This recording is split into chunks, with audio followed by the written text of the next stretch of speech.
കലിപ്പം ബോസും നാടൻ പെണ്ണും. രചന രസഗുള. അവതരണം ഷാഹുൽ മലയിൽ. എഡിറ്റിംഗ് ഷെരീജ് പൂനൂർ. രാവിലെ 8 മണിയായപ്പോഴേക്ക് അലാറടിച്ചു. വീട് പൊളിയാറായിട്ടും ദുർഗ പുതച്ച് തലവഴി മൂടി പുതച്ച് കിടക്കുകയായിരുന്നു. അമ്മ ഒന്ന് പുതപ്പൊലിച്ച് മാറ്റിയപ്പോഴാണ് അവൾ കണ്ണു പറഞ്ഞത്. എടി കോപ്പേ, ഇന്ന് എന്റെ ആദ്യത്തെ ദിവസമല്ലേ ഓഫീസിൽ, എഴുന്നേക്കടി. അമ്മ ചട്ടുകം പിടിച്ച് മുന്നിൽ നിന്നു. അയ്യോ അമ്മേ, ഒമ്പര് കയറിയാ പോരെ, ബോസ് ഒന്നും പറയില്ലപ്പാ. മാളു കണ്ണു തിരുമ്മി. നിന്റെ അപ്പന്റെ വകയിലെ കമ്പനി കൊച്ചിയിലെ ഏറ്റവും വലിയ ഗ്രൂപ്പാ, വേഗം ഇറങ്ങ്. അമ്മയുടെ ആ വിരട്ടലിൽ ശ്രീ ബെഡിൽ നിന്ന് ഒറ്റ ചാട്ടം.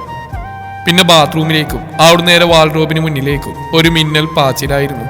വെളുത്തൊരു കൂർത്തയും എടുത്തിട്ട് കാതിൽ വലിയൊരു ജിമിക്കയും കുത്തി അവൾ ഹാളിലേക്ക് ഓടി വരുമ്പോൾ സമയം 9 കഴിഞ്ഞിരുന്നു. ഡൈനിങ് ടേബിളിൽ പ്ലേറ്റിൽ ചൂടുള്ള ദോശയും ചമ്മന്തി എടുത്തു വെച്ചുകൊണ്ട് അമ്മ വിളിച്ചു. എടി, ദോശ റെഡിയാ, 12 കഷ്ണം തിന്നിട്ട് പോ. അയ്യോ അമ്മേ, എനിക്ക് സമയമില്ല, ഞാൻ ലേറ്റായി. ദോശ കഴിച്ച പിന്നെ ബസ് ഇട്ടില്ല. ബാഗും തോളിലിട്ട് വാസിലേക്ക് നോക്കി ശ്രീ കൈമലർത്തി. പട്ടിണി കിടന്നുണ്ടാക്കേണ്ട ഒരു ജോലിയില്ല ഇവിടെ, മര്യാദയ്ക്ക് ഇരുന്ന് കഴിച്ചിട്ട് പോടി. അമ്മ അടുക്കളയിൽ നിന്ന് വീണ്ടും ശബ്ദം ഉയർത്തി. ആ, ഞാൻ ഓഫീസിൽ നിന്നിട്ട് എന്തെങ്കിലും കഴിച്ചോളാം. ശ്രീ അമ്മയുടെ കവിളിൽ പച്ചയ്ക്കൊരു ഉമ്മ കൊടുത്തു. എന്നിട്ട് ഹാളിൽ വലിയ ഗൗരവത്തിലിരുന്ന് കണ്ണടയും വെച്ച് പത്രം വായിച്ചുകൊണ്ടിരിക്കുന്ന അച്ഛൻ്റെ അടുത്തേക്ക് പാഞ്ഞു ചെന്നു.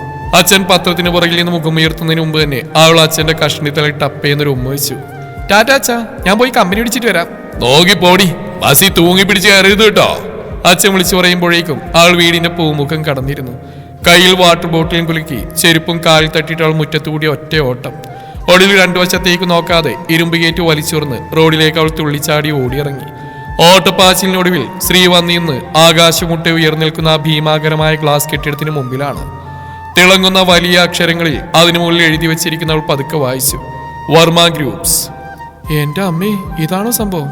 ശ്രീ ബാഗിന്റെ വടി ഒന്നുകൂടി മുറുക്കി പിടിച്ച ആ വലിയ ഗ്ലാസ് ഡോർ തള്ളി തുറന്ന് ഉള്ളിലേക്ക് കയറി. ഉള്ളിലെ ആഡംബരം കണ്ട് അവളൊന്ന് അമ്പരന്നു. ആ വലിയ ഗ്ലാസ് ഡോർ തള്ളി തുറന്ന് ശ്രീ അകത്തേക്ക് കയറി. എയർ കണ്ടീഷണർ തണുത്ത കാറ്റ് മുഖത്തടിച്ചപ്പോൾ തന്നെ അവളൊന്ന് കുളിർന്നു. അവൾ ചുറ്റുമൊന്ന് കണ്ണോടിച്ചു. കണ്ണഞ്ചിപ്പിക്കുന്ന ലൈറ്റുകളും മാർബിൾ തറയുമൊക്കെയുള്ള വലിയൊരു കൊട്ടാരം പോലെയാണ് ആ ഓഫീസ് അവൾക്ക് തോന്നിയത്. അങ്ങോട്ടും ഇങ്ങോട്ടും ഫയലുകളുമായി തിരക്കിട്ടോടുന്ന ജീവനക്കാരുടെ ഇടയിലൂടെ അവൾ പതുക്കെ മുന്നോട്ട് നടന്നു. അവിടെ തിളങ്ങുന്ന വലിയൊരു കൗണ്ടർ കണ്ടു. റിസപ്ഷൻ. ശ്രീ പതുക്കെ റിസപ്ഷനിലേക്ക് ചെന്നു. അവിടെ ഇരുന്ന സുന്ദരിയായ റിസപ്ഷനിസ്റ്റ് പെൺകുട്ടി ശ്രീയെ നോക്കി മനോഹരമായെന്ന് ചിരിച്ചു. Hello, how can I help you? Shri തന്റെ ബാഗിന്റെ വള്ളിയിലൊന്ന് മുറുക്കി പിടിച്ച് തിരിച്ചും ചിരിച്ചു. ഹലോ, ഞാനിവിടെ പുതുതായിട്ട് ജോയിൻ ചെയ്യാൻ വന്ന CEO അമൻ ദേവ് വർമ്മ സാറിന്റെ പുതിയ PA ആയിട്ട്. ഓ, ശ്രീദുർഗ അല്ലേ? റിസപ്ഷനിസ്റ്റ് പെട്ടെന്ന് ഓർത്തെടുത്തു. ആ, സേവ്യർ സാറ് എന്നോട് തന്നെ കുറിച്ച് പറഞ്ഞിട്ടുണ്ടായിരുന്നു. സാറിപ്പോൾ വരും, അതുവരെ അവിടെ സോഫയിൽ ജസ്റ്റ് ഒന്ന് വെയിറ്റ് ചെയ്യും കേട്ടോ. ശരി, താങ്ക്സ്. ശ്രീ പതുക്കെ അവിടെ ഇട്ട കുഷ്യൻ സോഫയിലേക്ക് ചെന്നിരുന്നു. തന്റെ ഫോൺ എടുത്ത് നോക്കുന്നതിനിടയിലും അവൾ ആ വലിയ ഓഫീസിന്റെ ഭംഗി അത്ഭുതത്തോടെ നോക്കി കാണുകയായിരുന്നു. കുറച്ചു സമയം കഴിഞ്ഞപ്പോൾ കോട്ടയ്ക്ക് ധരിച്ച ഗൗരവക്കാരനായ ഒരു മധ്യവയസ്കൻ ഗ്ലാസ് ഡോർ തുറന്ന് ഓഫീസിലേക്ക് കടന്നു വന്നു. അതായിരുന്നു വർമ്മ ഗ്രൂപ്പ്സിന്റെ chief manager Xavier sir. Xavier sir അകത്തേക്ക് വന്നു. റിസപ്ഷനിസ്റ്റ് പെൺകുട്ടി വേഗം എഴുന്നേറ്റ് അദ്ദേഹത്തിന്റെ അടുത്തേക്ക് ചെന്നു. സർ, അമൻ സാറിന്റെ പുതിയ PA വന്നിട്ടുണ്ട്, അവിടെ വെയിറ്റ് ചെയ്യാ. സേവ്യർ സ്ത്രീ ഇരിക്കുന്ന ഭാഗത്തേക്ക് നോക്കി തലയാട്ടി. ആ, വന്നോ? ശരി, ആ കുട്ടിയെ നേരെ ക്യാബിലേക്ക് വിട്ടേക്ക്. അത്രയും പറഞ്ഞ് അതേ ലിഫ്റ്റിന്റെ ഭാഗത്തേക്ക് നടന്നുപോയി. റിസപ്ഷനിസ്റ്റ് വേഗം സ്ത്രീയുടെ അടുത്തേക്ക് നടന്നു ചെന്നു. അപ്പോഴും ഓഫീസിന്റെ മുകൾ ഭാഗത്തെ വലിയ ലൈറ്റുകളിലേക്ക് നോക്കി അത്ഭുതപ്പെട്ടിരിക്കുകയായിരുന്നു അവൾ. ശ്രീദുർഗ, സേവ്യർ സാർ വന്നിട്ടുണ്ട്, സാർ ക്യാബിലേക്ക് വരാൻ പറഞ്ഞു. കമിച്ച് മീ, റിസപ്ഷനിസ്റ്റ് പറഞ്ഞു. ആ, ദാ വരുന്നു. ശ്രീ വേഗം കസേരയിൽ നിന്ന് ചാടി എഴുന്നേറ്റ് അവളുടെ പുറകെ നടന്നു.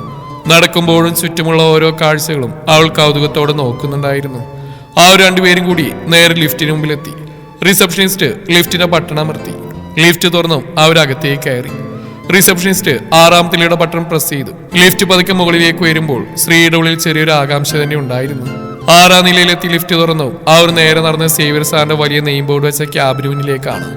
റിസപ്ഷനിസ്റ്റ് പതുക്കെ വാതിൽ മുട്ടി. പെട്ടെന്നുള്ളിൽ ഘനഗാംഭീര്യമാകുന്ന ശബ്ദം കേട്ടു. Yes, come in. റിസപ്ഷനിസ്റ്റ് വാതിൽ തുറന്ന് സ്ത്രീയുടെ അകത്തേക്ക് ഒരു ആംഗ്യം കാണിച്ചു. ആ 2 പേരും കൂടി ക്യാബിന്റെ ഉള്ളിലേക്ക് കടന്നു. തന്റെ വലിയ റിവോൾവിംഗ് ചെയറിലിരുന്ന് വളരെ ഗൗരവത്തിൽ ചില ഫയലുകൾ പരിശോധിക്കുകയായിരുന്നു സേവ്യർ സാർ. കണ്ണടയുടെ മുകളിലൂടെ അദ്ദേഹം സ്ത്രീയെ ഒന്ന് നോക്കി. ഇരിക്കും, അദ്ദേഹം മുന്നിലെ കസേരയിലേക്ക് അയച്ചുകൊണ്ടി പറഞ്ഞു. എന്നിട്ട് റിസപ്ഷനിസ്റ്റിന് നേരെ തിരിഞ്ഞു. Okay, thank you, you may go now. Receptionist തലയാട്ടി പുറത്തേക്ക് പോയതോടെ ക്യാബിനിൽ ചെറിയൊരു നിശബ്ദത പടർന്നു. സേവ്യർ സാർ തന്റെ കയ്യിലെ ഫയൽ അടച്ചു വെച്ച് പേന മേശപ്പുറത്ത് വെച്ചു. എന്നിട്ട് സ്ത്രീയുടെ നേരെ നോക്കി. ശ്രീദുർഗ, റൈറ്റ്? Yes sir. ശ്രീയുടെ മുഖത്ത് തന്റെ പതിവ് മനോഹരമായ ചിരി വരുത്തിക്കൊണ്ട് മറുപടി നൽകി.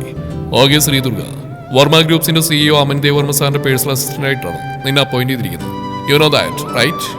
യെസ് സർ, അറിയാം. സേവ്യർ സാർ കസേര അല്പം മുന്നോട്ട് ആഞ്ഞിരുന്ന് ശബ്ദം ഒന്നുകൂടി താഴ്ത്തി ഗൗരവത്തിൽ പറഞ്ഞു. ശ്രീദുർഗ, ഇതൊരു വളരെ വലിയ പോസ്റ്റാണ്. അതുകൊണ്ട് തന്നെ നിനക്ക് അതിൻ്റെതായ ഉത്തരവാദിത്വ ബോധം ഉണ്ടായിരിക്കണം.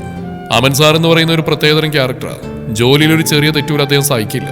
അതുകൊണ്ട് നിന്റെ വർക്കിൽ നീ വളരെ പെർഫെക്റ്റ് ആയിരിക്കണം. ശ്രീ പതുക്കെ തലയാട്ടി.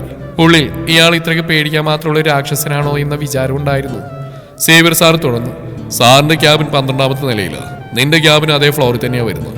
സാറിന്റെ ഡെയിലി റൊട്ടീനും ഷെഡ്യൂളൊക്കെ ഞാൻ നിനക്ക് മെയിൽ വഴി ഇൻഫോം ചെയ്യാം. ഈ 12ാമത്തെ നിലയിലാണ് നമ്മുടെ കമ്പനിയുടെ ഏറ്റവും ടോപ്പ് ഫ്ലോർ. അതുകൊണ്ട് തന്നെ വളരെ കുറച്ച് പ്രധാനപ്പെട്ട എംപ്ലോയീസ് മാത്രമേ ആ ഫ്ലോറിൽ ഉണ്ടാവുകയുള്ളൂ. കൂടുതൽ ആളുകളൊന്നും അവിടെ കാണില്ല. അത്രയും പറഞ്ഞു നിർത്തിയ അദ്ദേഹം തന്റെ ടേബിളിൽ നിന്നൊരു ബട്ടൺ പ്രസ് ചെയ്തു. Santhosh, just come in. പെട്ടെന്ന് തന്നെ ID കാർഡൊക്കെ ധരിച്ച ഒരു സ്റ്റാഫ് ക്യാബിനിലേക്ക് വന്നു. Yes sir. സന്തോഷ്, ഇത് ശ്രീദുർഗ, അമൽ സാറിന്റെ പുതിയ PA ആണ്. ഈ കുട്ടിയെ നേരെ 12ാം നിലയിലുള്ള ക്യാബിലേക്ക് കൊണ്ടുപോയി ആ സീറ്റ് കാണിച്ചു കൊടുക്കും. സേവർ സാറ് ഓർഡർ നൽകി. ശരി സർ. സന്തോഷ് സ്ത്രീയെ നോക്കി. വരൂ ശ്രീദുർഗ. മാളു സേവർ സാറിനോട് താങ്ക് യു സർ എന്ന് പറഞ്ഞ് എഴുന്നേറ്റ് ബാഗും തോളിട്ട് അവൾ സന്തോഷിന്റെ പുറകെ ആ ക്യാബിന് പുറത്തേക്ക് നടന്നു. ശ്രീ സന്തോഷിന്റെ കൂടെ പതുക്കെ നടന്നു. ആറ് വീണ്ടും ആ വലിയ ലിഫ്റ്റിന് മുമ്പിലെത്തി. സന്തോഷ് 12ാം നിലയുടെ ബട്ടൺ പ്രസ് ചെയ്തും ലിഫ്റ്റ് മുകളിലേക്ക് കുതിച്ചു. ഓരോ നിലകൾ പിന്നിടുമ്പോഴും അവരുടെ ഉള്ളിൽ ചെറിയൊരു ആകാംക്ഷ തിളച്ചു മറിയുന്നുണ്ടായിരുന്നു. 12ാം നിലയിൽ ലിഫ്റ്റിന്റെ വാതിൽ തുറന്നു. ലിഫ്റ്റിൽ നിന്ന് പുറത്തിറങ്ങി ആ വലിയ ഇടനാഴിലൂടെ സന്തോഷിന്റെ കൂടെ അവൾ നടക്കാൻ തുടങ്ങി. മറ്റു ഫ്ലോറുകൾ അപേക്ഷിച്ച് ഇവിടെ നല്ല ശാന്തമായിരുന്നു. തിളങ്ങുന്ന ഗ്ലാസ് ഭിത്തികളും വലിയ ചെടികളൊക്കെ വെച്ച് വളരെ ലക്ഷറി ആയിട്ടാണ് ആ ഫ്ലോർ ഡിസൈൻ ചെയ്തിരിക്കുന്നത്. ആ രണ്ടുപേരും നടന്നു പോകുന്ന വഴിക്ക് അവിടെ ഇരുന്ന ജീവനക്കാരൊക്കെ തങ്ങളുടെ കമ്പ്യൂട്ടർ സ്ക്രീനിൽ നിന്ന് കണ്ണെടുക്കാതെ സ്ത്രീയെ തന്നെ തുറിച്ച് നോക്കാൻ തുടങ്ങി. ഓഫീസിലെ പുതിയ മുഖം, അതും സാക്ഷാൽ അമൻ ദേവർമ്മയുടെ PA ആയിട്ടാണ് വരുന്നതെന്ന് അറിഞ്ഞുകൊണ്ടുള്ള ഒരു കൗതുകം എല്ലാവരുടെയും കണ്ണുകളിലുണ്ടായിരുന്നു. സാധാരണ പെൺകുട്ടികളാണെങ്കിൽ ഇത്രയും പേർ നോക്കുമ്പോൾ പതറിപ്പോയേനെ. പക്ഷേ നമ്മുടെ സ്ത്രീ അങ്ങനെയല്ലല്ലോ. തന്നെ നോക്കുന്ന ഓരോരുത്തരെയും നോക്കി അവൾ നല്ല അടിപൊളി ചിരിയും പാസാക്കി വളരെ കൂളായിട്ടാണ് മുന്നോട്ട് നടന്നത്. അവളുടെ ആ കോൺഫിഡൻസ് കണ്ടപ്പോൾ തന്നെ ചിലരുടെയൊക്കെ കണ്ണു തള്ളി. നടന്നു നീങ്ങുന്നതിനിടയിൽ ആ ഫ്ലോറിലുള്ള ജീവനക്കാരെ അവൾ പതുക്കിയെന്ന് എണ്ണി നോക്കി. സന്തോഷ് പറഞ്ഞ പോലെ വളരെ കുറച്ച് പേര് മാത്രമേ അവിടെയുള്ളൂ.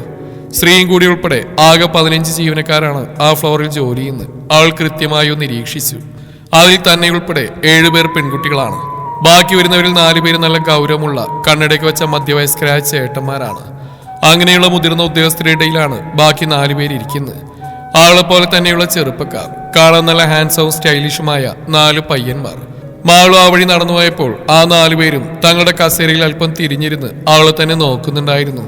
സന്തോഷ് ആ ഫ്ലോറിന്റെ ഒത്ത നടുവിലായി വലിയൊരു ഗ്ലാസ് ക്യാബിന് മുന്നിലൂടെ നടന്ന് ആ വലിയ ഗ്ലാസ് ക്യാബിന്റെ വാതിലിൽ അമൻ ദേവ് വർമ്മ CEO എന്ന് സ്വർണ്ണാക്ഷരങ്ങളിൽ എഴുതിയിട്ടുണ്ടായിരുന്നു. ആ ഇടനാഴിയുടെ അറ്റത്തേക്ക് നടന്ന് CEOയുടെ വലിയ ക്ലാസ് റൂമിന് തൊട്ടടുത്തുള്ള മറ്റൊരു ഭംഗിയുള്ള വാതിൽ തുറന്നു. മാളവിക, ഇതാണ് നിങ്ങളുടെ സെപ്പറേറ്റ് ക്യാബിൻ. അമൻ സാറിന്റെ റൂം ദാ തൊട്ടടുത്ത. സാറിനെ എപ്പോഴെങ്കിലും നിങ്ങൾ ഇങ്ങോട്ട് ബെല്ലടിച്ച് വിളിക്കാം. സന്തോഷ് ചിരിച്ചുകൊണ്ട് പറഞ്ഞു. ഓ മൈ ഗോഡ്, എനിക്ക് സ്വന്തമായിട്ടൊരു ക്യാബിനോ? ശ്രീ ആ റൂമിലേക്ക് കയറി. നല്ല ഭംഗിയുള്ള ഒരു വൈറ്റ് ടേബിൾ, കുഷ്യൻ കസേര, ഒരു ലാപ്ടോപ്പ്, പിന്നെ പുറത്തേക്ക് കൊച്ചി നഗരം മുഴുവൻ കാണാൻ പറ്റുന്ന വലിയൊരു ഗ്ലാസ് വിൻഡോ. ആൾക്ക് സ്ഥലം ഭയങ്കരമായി ഇഷ്ടപ്പെട്ടു. Okay Santhosh, thank you so much. Santhosh പോയതും ശ്രീ തന്റെ ബാഗ് മേശപ്പുറത്ത് വെച്ച് ആ റൂമിലെ വലിയ ഗ്ലാസ് വിൻഡോയിലൂടെ പുറത്തേക്ക് നോക്കി നിന്നു. ആ ഫ്ലോറിലെ ബാക്കി ജീവനക്കാരൊക്കെ തങ്ങളുടെ കമ്പ്യൂട്ടർ സ്ക്രീനിടയിലൂടെ ഈ പുതിയ PA കുട്ടിയുടെ ക്യാബിലേക്ക് കൗതുകത്തോടെ നോക്കുന്നുണ്ടായിരുന്നു. പ്രത്യേകിച്ച് ആ 4 ചെറുപ്പക്കാരായ പയ്യന്മാർ. അവൾക്ക് സെപ്പറേറ്റ് ക്യാബിൻ കിട്ടിയത് കാര്യമായി. എങ്ങനെയെങ്കിലും അങ്ങോട്ട് കയറി പരിചയപ്പെടുന്ന ഭാഗത്തിലായിരുന്നു 4 പേരും. ശ്രീ തന്റെ കസേരയിൽ നിന്ന് ലാപ്ടോപ്പ് ഓൺ ചെയ്തു. കൃത്യ ഇതേ സമയത്താണ് താഴെ ബേസ്മെന്റിൽ അമൻ ദേവർമ്മയുടെ കറുത്ത ലക്ഷറി കാർ വന്നു നിന്ന്. ഡ്രൈവർ വേഗം ഇറങ്ങി വാതിൽ തുറന്നു കൊടുത്തു. കറുത്ത ബ്രാൻഡഡ് സ്യൂട്ടും ധരിച്ച് കണ്ണിൽ കൂളിംഗ് ഗ്ലാസും വെച്ച് മുഖത്തൊരു ഇത്തിരി പോലും ദാക്ഷിണ്യമില്ലാത്ത കട്ടക്കരിപ്പുമായി അവൻ കാറിൽ നിന്ന് പുറത്തിറങ്ങി. പേരുപോലെ ഒട്ടും അമനത്വമില്ലാത്ത, കണ്ടാൽ കടിച്ചീറാൻ നിൽക്കുന്ന കലിപ്പൻ ബോസ്. അയാൾ നേരെ ലിഫ്റ്റിലേക്ക് നടന്നു. ലിഫ്റ്റ് നേരിട്ട് 12ാമത്തെ ലക്ഷ്യമാക്കി മുകളിലേക്ക് കുതിക്കാൻ തുടങ്ങി. ലിഫ്റ്റിന്റെ വാതിൽ തുറന്നും അമൻ ദേവർമ്മ പുറത്തേക്ക് കടന്നു. അവന്റെ കനത്ത ബൂട്ട്സിന്റെ ശബ്ദം ആ ഫ്ലോറിലെ നിശബ്ദതയെ കീറിമുറിച്ചു. അവൻ നടന്നു വരുമ്പോൾ തന്നെ ആ ഫ്ലോറിലെ 14 ജീവനക്കാരും കമ്പ്യൂട്ടറിൽ നിന്ന് തലയുയർത്തി വലിയ ബഹുമാനത്തോടെയും അതിലുപരി പേടിയോടെയും എഴുന്നേറ്റ് നിന്നു. Good morning sir. ഓരോരുത്തരായി വിറക്കുന്ന ശബ്ദത്തിൽ ഗ്രീറ്റ് ചെയ്യാൻ തുടങ്ങി. അവൻ തന്റെ കൂളിംഗ് ഗ്ലാസ് പതുക്കി ഒരു പോക്കറ്റിലേക്ക് വെച്ചുകൊണ്ട് മുഖത്ത് ആ കലിപ്പൊട്ടും കുറക്കാതെ ചെറുതായിട്ടും തലയാട്ടി മുന്നോട്ട് നടന്നു. അവൻ കടന്നുപോയതോടെയാണ് പലർക്കും ശ്വാസം നേരെ വീണ്. അവൻ നേരെ നടന്ന് തന്റെ വലിയ ക്യാബ് ലക്ഷ്യമാക്കിയിട്ടാണ് തന്റെ മുറിയുടെ വാതിനടുത്തെത്തിയതും അവൻ പതുക്കെ നിന്നു. എന്നിട്ട് തൊട്ടടുത്ത PA ക്യാബിന്റെ വാതിലേക്ക് കണ്ണുതിരിച്ചു. അവൻ അടഞ്ഞിടക്കുന്ന വാതിലിൽ തിളങ്ങുന്ന നെയിം പ്ലേറ്റിലേക്ക് നോക്കി. പുതിയ PA കുട്ടിയുടെ പേര് അവിടെ വ്യക്തമായി എഴുതി വെച്ചിട്ടുണ്ടായിരുന്നു. ശ്രീദുർഗ. തന്റെ പുതിയ PAയുടെ പേര് അതീവ ഗൗരവത്തോടെയാണ് വായിച്ചത്. ശേഷം മുഖത്ത് യാതൊരു ഭാവവ്യത്യാസമില്ലാതെ അവൻ തിരിഞ്ഞു. അയാൾ തന്റെ ക്യാബിന്റെ ഹാൻഡിൽ തിരിച്ച് ഉള്ളിലേക്ക് കയറി വാതിലടച്ചു. ജീവിതത്തിൽ ഇന്നേ ഒരു പെണ്ണിനോട് ഒരു താല്പര്യം തോന്നാത്ത അവന് ആ പേര് കണ്ടിട്ട് ഉള്ളിലൊരു പ്രത്യേകതയും തോന്നിയില്ല. എപ്പോഴും ഉള്ള പോലെയുള്ള ഒരു ഭാവം തന്നെയാണ്. അയാൾ തന്റെ കസേരയിലേക്ക് ചെന്നിരുന്നു. അതേസമയം ഉള്ളിൽ എന്താണ് നടക്കുന്നതെന്ന് പുറത്തുള്ള ആർക്കും കാണാൻ കഴിയില്ലെന്നുള്ള ധൈര്യത്തിൽ തന്റെ ക്യാബിനുള്ളിൽ നിന്ന് ശ്രീദുർഗ കസേര അങ്ങോട്ടും ഇങ്ങോട്ടും കറക്കി നല്ല ഉഷാറായിട്ട് ഫോൺ നോക്കിയിരിക്കുകയായിരുന്നു. അവൻ തന്നെ മേശപ്പുറത്ത് നിന്ന് ഫോൺ എടുത്ത് ഒരൊറ്റ ബട്ടൺ പ്രസ് ചെയ്തു. നേരെ ബെല്ലടിച്ച ശ്രീദുർഗയുടെ ക്യാബിലാണ്. ഫോൺ ബെല്ലടിക്കുന്നതായിട്ട് ശ്രീദുർഗ ഞെട്ടി എഴുന്നേറ്റു. അവൾ പതുക്കെ ഫോൺ എടുത്തു. Hello, come to my cabin with daily files. മറുപടി കാത്തിരിക്കാതെ അവൻ ഫോൺ കട്ട് ചെയ്തു. ആ ശബ്ദത്തിലൊക്കെ അടുപ്പം കേട്ടപ്പോൾ തന്നെ ശ്രീദുർഗക്ക് കാര്യം മനസ്സിലായി. കക്ഷി അത്ര വെടിപ്പുള്ള ആളല്ല. ആൾ മേശപ്പുറത്ത് ഡയറിയും പേനയും എടുത്ത് അവന്റെ ക്യാബിൻ വാതിൽ ലക്ഷ്യമാക്കി നടന്നു. വാതിൽ പതുക്കെ 2 തവണ മുട്ടിയ ശേഷം അവൾ ചോദിച്ചു, sir may come in? Yes. അവന്റെ ഘനഗാംഭീര്യമായ ശബ്ദം ഉള്ളിൽ നിന്ന് കേട്ടു. ശ്രീദുർഗ പതുക്കെ വാതിൽ തള്ളി തുറന്ന് ഉള്ളിലേക്ക് കയറി. ആ വലിയ ക്യാബിന്റെ നടുവിലായി അവൻ ദേവർമ്മ തന്റെ റിവോൾവിംഗ് ചെയറിൽ ഇരിപ്പുണ്ടായിരുന്നു. ഒരു കരിങ്കല്ലിൽ ശില്പം പോലെ ഗൗരവത്തിലാണ് കക്ഷി. ശ്രീ പതുക്കെ നടന്ന് അവന്റെ ടേബിളിന് മുമ്പിലെത്തി. കയ്യിലിരുന്ന ഫയലുകൾ ഓരോന്നായി മേശപ്പുറത്തേക്ക് എടുത്തു വെച്ചു. എന്നിട്ട് അവൾ പതുക്കെ തലയുയർത്തി അവനെ നോക്കി. അവൻ ആ ഫയലുകളിലൂടെ വെറുതെ കണ്ണോടിച്ച ശേഷം തന്റെ കടുത്ത കണ്ണുകൾ പതുക്കെ ശ്രീക്ക് നേരെ തിരിച്ചു. ആ നോട്ടത്തിൽ ഓഫീസിലെ മറ്റാരെങ്കിലും ആണെങ്കിലും അവിടെ കിടന്ന് വിറച്ചേനെ. പക്ഷെ ശ്രീ തന്റെ കാതിൽ വലിയ ജിമിക്കിയും കുലുക്കി തികച്ചും കൂളായിട്ടാണ് നിന്നുകൊടുത്ത്. അവൻ അവൾ അടിമുടിയും നോക്കിയിട്ട് ചോദിച്ചു, താനാണ് എന്റെ പുതിയ PA Sreedurga, right? Yes sir, ഞാൻ തന്നെയാണ് ശ്രീദുർഗ. ആൾ ഒട്ടും പതരാതെ മറുപടി നൽകി. അവൻ കസേരയിൽ അല്പം മുന്നോട്ടാഞ്ഞിരുന്ന് വിരലുകൾ മേശപ്പുറത്ത് കോർത്തു പിടിച്ചു. അവന്റെ ശബ്ദത്തിലൊക്കെ അടുപ്പ് ഒന്നുകൂടി കൂടി. ശ്രീദുർഗ, ഒരു കാര്യം ഞാൻ കൃത്യമായി മനസ്സിലാക്കണം. ഈ ഓഫീസിൽ എനിക്ക് ഉത്തരവാദിത്ത ബോധമുള്ള ഒരാളെയാണ് ആവശ്യം. I don't like people who are careless. എനിക്ക് എല്ലാ കാര്യത്തിലും പൂർണ്ണമായ കൃത്യത വേണം. I want full perfection. അവൻ തന്റെ സകല ഗൗരവം എടുത്ത് അവിടെ മേൽ പ്രയോഗിക്കാൻ നോക്കിയാണ് സ്ത്രീക്ക് തോന്നി. ആൾമുഖത്ത് യാതൊരു ഭയവുമില്ലാതെ ഇതൊക്കെ എന്തെന്ന ഭാഗത്തിൽ പതുക്കെ തലയാട്ടി.